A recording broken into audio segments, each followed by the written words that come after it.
시청자 여러분 안녕하십니까? 11월 14일 목요일 JCN 모닝뉴스 시작합니다.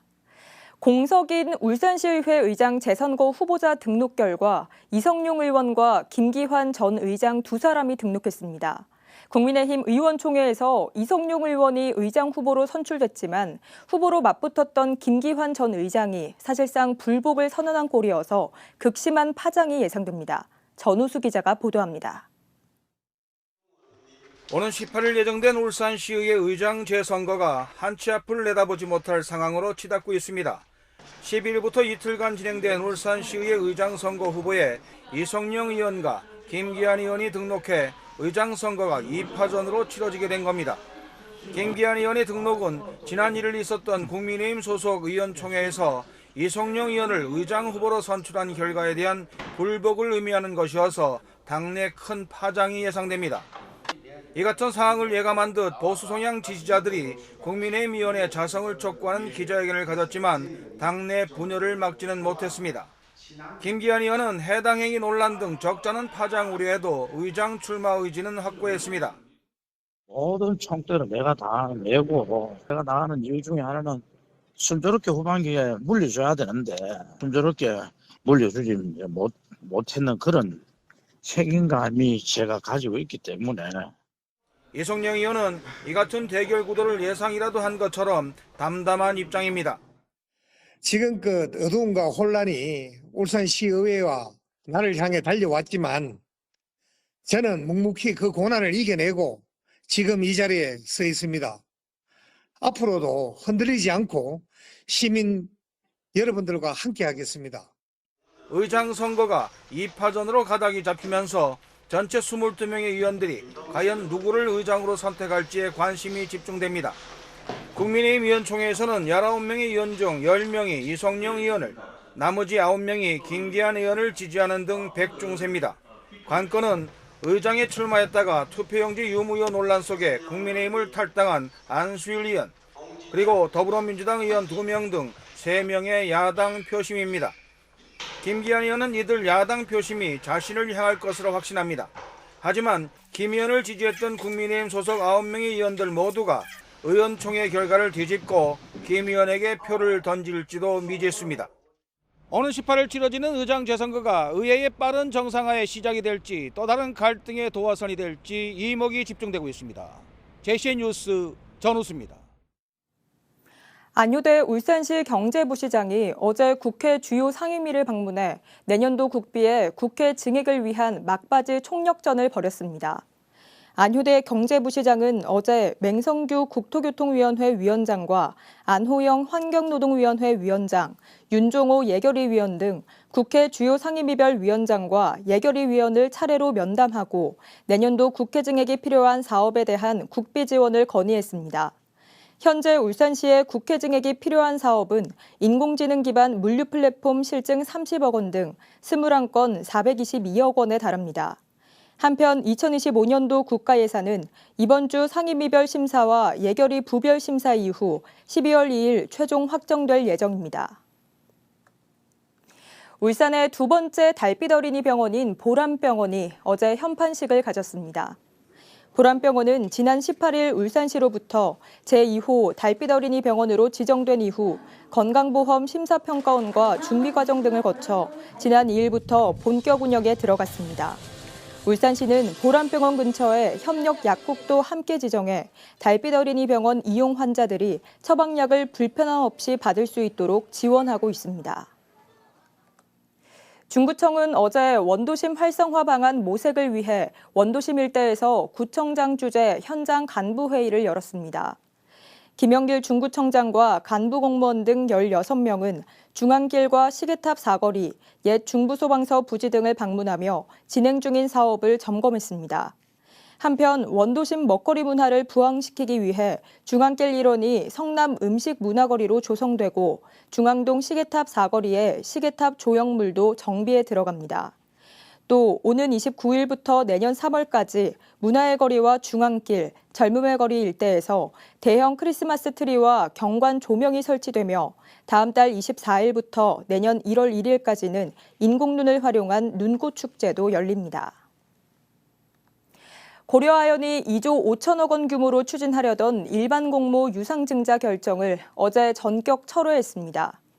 앞서 지난 6일 금융감독원이 고려아연의 유상증자 결정을 두고 투자자들에게 중대한 오해를 일으킬 수 있다며 증권 신고서를 정정하라고 제동을 건 지 일주일 만입니다. 이와 관련해 최윤범 고려아연 회장은 어제 기자회견을 열고 유상증자 추진에 사과의 뜻을 전하며 이사회 의장직에서 물러나겠다고 밝혔습니다. 이에 따라 고려아연 경영권 분쟁은 이르면 연말 임시주총에서 표대결로 판가름 날 것으로 보입니다. HD 현대중공업이 독자 개발한 힘센 메탄올 엔진이 2024년 대한민국 올해의 10대 기계기술에 선정됐습니다. HD 현대중공업이 지난 2022년 개발한 힘센 메탄올 엔진은 세계 최초의 중속 메탄올 이중연료 엔진으로 최대 4.5메가와트급 출력을 낼 수 있어 선박 발전용은 물론 육상 발전용으로도 활용할 수 있습니다. 특히 이 엔진은 고압 직분사 방식을 적용해 효율이 높은 것이 특징이며 배기가스 배출량을 줄일 수 있어 강화되는 환경 규제에도 대응할 수 있는 장점이 있습니다. 힘센 메탄올 엔진은 출시 후 지금까지 346대가 계약됐으며 중속 메탄올 엔진 시장 점유율 72%로 출시와 함께 세계 1위 자리에 올랐습니다. 오늘은 2025학년도 대학 수학 능력 시험 날입니다. 울산에선 1,600여 명의 수험생들이 어제 수험표를 받고 수능시험 장소와 유의사항 등을 확인했는데요. 시험 전 숙지해야 할 유의사항, 박영훈 기자가 정리했습니다. 학생들이 하나둘씩 앞으로 나와 긴장된 표정으로 수험표를 받아갑니다. 학생들은 받은 수험표를 통해 시험을 치를 학교의 위치와 자리번호 등을 확인합니다. 이번 수능은 의대 증원과 무전공 전형 확대 등으로 N수생이 대거 유입된 만큼 학생들의 각오는 남다릅니다. 수능의 난이도가 높아질 것을 예상을 해서 좀 더 기출 문제를 더 많이 풀어보고 좀 더 심화 공부를 했던 것 같습니다. 최대한 좋은 성적을 얻을 수 있도록 마지막 정리를 단단히 하고 좋은 컨디션으로 시험을 칠 수 있도록 일찍 잠이 들 예정입니다. 각종 변수 속에서 학생들과 대학 진학 설계를 함께한 선생님은 편안한 마음을 강조하며 시험을 앞둔 학생들을 응원했습니다. 끝까지 최선을 다했는데, 자 그게 좋은 결실이 있도록 학생들이 수능 당일날도 편안한 마음으로 시험을 잘 치러서 꼭 자기가 원하는 대학에 꼭 진학을 할 수 있도록 바라겠습니다. 후배들의 학교 밖 응원전도 펼쳐지며 고3 수험생들은 다시 한번 대학 합격 각오를 다져봅니다. 울산에선 올해 일반 시험장 26곳과 병원 시험장 1곳에서 모두 1,638명의 수험생이 수능에 응시합니다. 수험생들은 시험 당일 오전 8시 10분까지 반드시 수험표와 신분증을 지참해 배정받은 시험실에 입실해야 합니다. 신분증은 주민등록증과 운전면허증, 기간 만료 전 여권 등만 허용되고 모바일 신분증은 사용할 수 없습니다. 수험표를 잃어버렸을 땐 신분증과 함께 응시원서에 붙인 것과 같은 사진을 갖고 시험장 내 시험관리본부를 찾아가면 수험표를 다시 발급받을 수 있습니다. 시험장엔 모든 전자기기 반입이 금지되며 반입한 경우 반드시 전원을 끄고 1교시 시작 전 감독관에게 제출해야 합니다. 모든 수험생은 4교시의 필수 영역인 한국사 영역에 응시해야 하는데 응시하지 않을 경우 해당 시험은 무효 처리되고 성적 통지표 전체가 제공되지 않습니다. 한국사 영역 이후 이어서 치러지는 사회과학 탐구 영역은 수험생 본인이 선택한 과목 순서에 맞게 응시해야 하며 과목 순서를 바꿀 경우 부정행위로 처리됩니다. JCN 뉴스 박영훈입니다.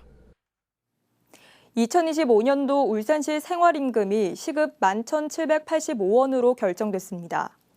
울산시는 어제 노동자 대표와 경영자 대표, 전문가 등으로 구성된 울산시 생활임금위원회에서 내년도 생활임금을 올해 11,210원보다 575원, 5.13% 인상된 11,785원으로 결정됐다고 밝혔습니다. 이는 고용노동부가 고시한 2025년도 최저임금 시급인 1030원보다 1,755원, 17.49%가 높은 것입니다. 월급으로 환산하면 월 근로시간 209시간 기준 246만 3,065원으로 올해보다 12만 175원이 인상됩니다. 적용 대상은 울산시 출자 출연 기관과 공사공단 근로자 2,096명이며 내년 1월 1일부터 적용될 예정입니다. 대한적십자사 창립 119주년 기념 울산지사 연차대회가 어제 오후 시청 대강당에서 적십자사 봉사원 등 500여 명이 참석한 가운데 열렸습니다. 어제 열린 연차대회에서는 대한적십자사 창립 119년의 발자취를 돌아보고 적십자 인도주의 활동에 공헌한 봉사원과 후원자, 사회협력기관 등 각 분야 유공자에게 포장과 표창을 수여하며 그동안의 노고를 격려했습니다. 연차대회에서는 국무총리 표창에 적십자 백꽃봉사회 김옥희 씨를 비롯해 복지부 장관 표창 3명, 울산시장 표창 9명 등의 유공자 표창이 있었습니다. 울산에서 처음으로 학교 주변 도로에서 야간에는 차량 제한 속도를 높이는 지능형 어린이 보호구역 보행안전 시스템이 설치됩니다. 울산시는 지난 5일 열린 울산경찰청의 교통안전심의위원회에서 북구 신천초등학교 주변에 시간제 속도 제한 도입 안건이 통과돼 12월 중 시스템 구축을 완료하고 내년 1월부터 3월까지 시범 운영을 거쳐 본격 시행에 들어간다고 밝혔습니다. 시간제 속도 제한 시행 구행은 북구 신천교차로에서 냉천 사거리까지 약 200m 구간으로 오후 9시부터 다음 날 오전 7시까지는 제한 속도가 기존 시속 30km에서 시속 50km로 상향되며 그 외 시간에는 기존 속도인 30km가 유지됩니다. 진보당 윤종호 의원은 최근 5년간 스토킹 신고 건수가 480% 이상 증가했다며 성범죄 관련 예산의 신설과 증액을 요구했습니다. 윤 의원이 경찰청으로부터 받은 자료에 따르면 112 신고 시스템 내 스토킹 코드 신설 이후 스토킹 신고 건수가 2019년 5,400여 건이었던 것이 지난해는 31,800여 건에 달하는 등 최근 5년간 스토킹 신고 건수가 482%가 증가했습니다. 이에 대해 윤 의원은 스토킹 가해자의 위치 추적 전자장치를 부착하는 등의 단속 활동이 추진 중이지만 실효성을 높이기 위해서는 피해자 보호팀 역량 강화와 성범죄 모니터링 장비 지원 등의 사업 신설과 예산 증액이 요구된다고 주장했습니다. 공무원 노조 소방본부 울산지부는 어제 시청 프레스센터에서 기자회견을 갖고 소방안전교부세 폐지 정책을 반대한다고 밝혔습니다. 이들은 소방안전교부세가 2024년을 끝으로 폐지될 경우 국민의 생명과 안전이 위험해질 수 있다며 소방안전교부세 관련 지방교부세법 일부 개정 법률안의 조속한 처리와 소방특별회계의 안정적 재원 확보 방안을 조속히 마련할 것을 촉구했습니다. 울산 북구청이 어제 KTX 이음 정차역 결정을 앞두고 북구의 미래교통 계획을 발표했습니다. 북구청은 북울산역을 중심으로 교통 인프라를 구축하고 버스 노선 개편과 직행 노선을 추가해 시민들의 생활 편의를 높인다는 계획입니다. 라경훈 기자가 보도합니다. 신도시로 조성된 매곡동과 송정동을 중심으로 젊은 층의 유입이 늘어나고 있는 울산 북구. 하지만 도심으로의 접근성을 높일 교통수단이 부족해 주민들은 불편을 겪고 있습니다. 이에 더해 울산 북구에는 천여 개의 공장이 밀집돼 있는 산업단지가 있어 산업 운송 수요가 많지만 교통 인프라가 부족해 22만 북구 주민뿐만 아니라 불편을 겪는 건 기업들도 마찬가지입니다. 이러한 문제를 해결하기 위해 북구청이 광역교통계획에 기반한 중장기 교통계획을 수립했습니다. 먼저 북울산역을 중심으로 십자형 교통망을 구축할 예정입니다. 동서를 잇는 수소트램 1호선에 이은 수소트램 2호선, 야음 사거리에서 출발해 북구청을 지나 북울산역까지 이어지는 울산시의 수소트램 2호선 건설에 행정력을 집중할 계획입니다. 특히 북울산역이 KTX 이음 정차역으로 지정되면 수소트램과도 연결됩니다. 또 2030년 개통 예정인 울산 외곽 순환도로와 산업로 등도 북구를 사통팔달 이어주는 교통망을 갖추게 합니다. 북구청은 올해 말까지 명촌차고지를 신설하고 북구와 혁신도시, 부산 노포동을 잇는 직행 노선을 추가해 광역교통 접근성을 높일 계획입니다. 또 도심 접근성을 높이기 위해 시내버스 노선을 개편하는 등 교통발전 계획이 차질 없이 진행되도록 행정력을 집중할 방침입니다. 여러 가지 산업의 물동량과 또 외부로부터 오실 수 있는 관광객들을 위한 그리고 정주 여건을 향상시키기 위해서 이번 계획을 세우게 되었고 울산시와 또 국가 함께 정부와 함께 노력을 해서 당초 계획한 대로 원만하게 사업이 이루어질 수 있도록 최선을 다하겠습니다. 북구 교통발전 계획의 핵심이자 첫 단추는 KTX 이음의 북울산역 정차의 실현. 울산 북구의 계획에 따라 사업이 순조롭게 진행된다면 울산뿐만 아니라 동남권 전체의 발전에도 기여할 수 있을 것으로 기대됩니다. GCN 뉴스 나경훈입니다. 지난달 울산의 고용률과 실업률이 동반 상승했습니다. 동남지방통계청에 따르면 지난달 울산의 고용률은 60.6%, 실업률은 3%로 전년 동월보다 각각 0.5%포인트, 0.7%포인트 올랐습니다. 산업별로는 광공업 취업자 수가 17만 5천 명으로 전년 동월 대비 2.9% 감소했고 서비스업은 6천 명, 건설업은 2천 명으로 전년 동월보다 각각 5.5%, 4.5% 감소했습니다. 고용노동부 울산지청이 소액이라도 고의적이거나 상습적으로 임금을 체불한 사업주에 대해 강경 대응하고 나섰습니다. 고용노동부 울산지청에 따르면 올해 들어 울산 지역 임금 체불 관련 강제수사 사건은 23건으로 지난해 같은 기간 6건에 비해 4배나 증가했습니다. 이 가운데 건설업자 A씨는 일용직 근로자 9명의 임금 2,500만 원을 체불했다가 휴대폰 위치 추적으로 전격 체포됐으며 업주 B씨는 청년 근로자의 퇴직금 220만 원을 체불하고도 자료 제출을 거부하다가 압수수색으로 범죄 사실이 확인돼 처벌을 받기도 했습니다. 어제 울산시의회 행정사무감사에서 산업건설위원회 권태효 의원은 10월 현재 자동차 과태료를 체납 중인 외국인이 1,700여 명에 체납 과태료가 8억 2,400만 원에 달한다며 차량 영치 등 강력한 대책을 주문했습니다. 행정자치위원회 김기환 의원은 저연차 공무원 퇴직 방지 대책 마련을 요구했고 문화복지환경위원회 이영혜 의원은 국제정원 박람회 행사장 부지 미확보 문제에 대한 울산시의 대책을 주문했습니다.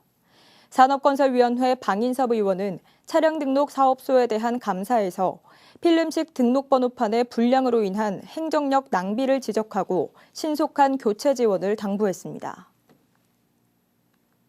남구청이 어제 CU 편의점 운영사인 BGF 리테일과 희망온나 사업 협약을 맺고 고립과 은둔, 고독사 우려가 있는 위기가구 발굴에 함께 나섭니다. 이번 협약을 통해 편의점에 설치된 광고판으로 복지 서비스를 홍보할 수 있고 점포 판매 시스템으로 매장 내에서 쉽게 위기가구 정보를 신고할 수 있게 됩니다. 또 세상과 단절된 위기가구에 외출 동기를 제공하기 위해 식사용 물품을 구매할 수 있는 편의점용 바우처 카드도 제공합니다.